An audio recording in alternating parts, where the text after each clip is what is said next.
मोहम्मद उमर पूछते हैं, मुफ्ती साहब पानी में डूबने वाले को गुस्ल देना ज़रूरी है या नहीं, इसके बारे में थोड़ा सा समझा दीजिए। भाई मोहम्मद उमर, अगर कोई इंसान नहर के अंदर, दरिया के अंदर डूब कर मर गया है या उसने ख़ुदकुशी की है, तो अब जो इंसान पानी में डूबा है और मर गया है,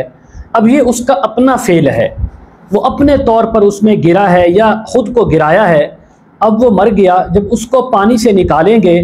अब जिंदों का यानी जिंदों के ऊपर ये फ़र्ज़ है कि वो उसको गुस्ल दें, क्योंकि जो पानी में गिरा था या गिराया गया था उसमें ज़िंदा इंसानों का उसको नहलाना या उसको पानी में डालने का कोई फ़ेल नहीं था, कोई उनकी उसमें मदद नहीं थी, वो ख़ुद से गिरा था या ख़ुद को गिराया था। अब जब उसकी लाश मिली है, पानी से निकालें, उसको गुस्ल दिया जाए, ये ज़िंदा इंसानों पर फ़र्ज़ है और ज़रूरी है। हाँ, एक सूरत है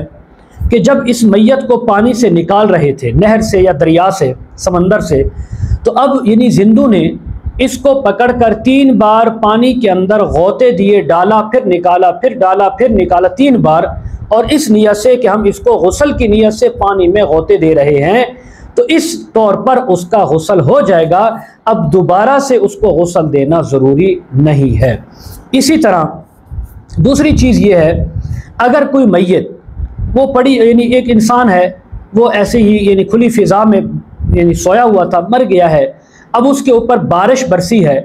अगरचे बारिश ने उसको मुकम्मल तौर पर गीला कर दिया है, सारे जिस्म पर पानी लग भी गया है, तो तब भी इंसानों के ऊपर, जिंदों के ऊपर उसको गुस्ल देना वाजिब है, फ़र्ज़ है, इसलिए कि ये जो वो गीला हुआ है, जो उसके ऊपर पानी आया हुआ है, ये जिंदों का इसके अंदर कोई अमल दखल नहीं है, ये अल्लाह की तरफ से पानी आया और वो उसमें भीग गया है। ज़िंदा इंसान अगर उसको जानबूझकर बारिश में जाकर रखे, बारिश आना शुरू हुई और इन्होंने जाकर रख दिया, उलट पुलट किया, पूरे जिस्म को बारिश के पानी से नहला दिया, तो अब इनकी तरफ से भी गुस्ल हो जाएगा, वरना इनको गुस्ल देना लाजमी है। जो ज़िंदा इंसान हैं गुस्ल भी दें, कफन भी दें, जनाजा पढ़कर इसको कब्र में दफन भी करें। अल्लाह ताला हम सबको शरीयत पर अमल करने की तौफीक अता फरमाए।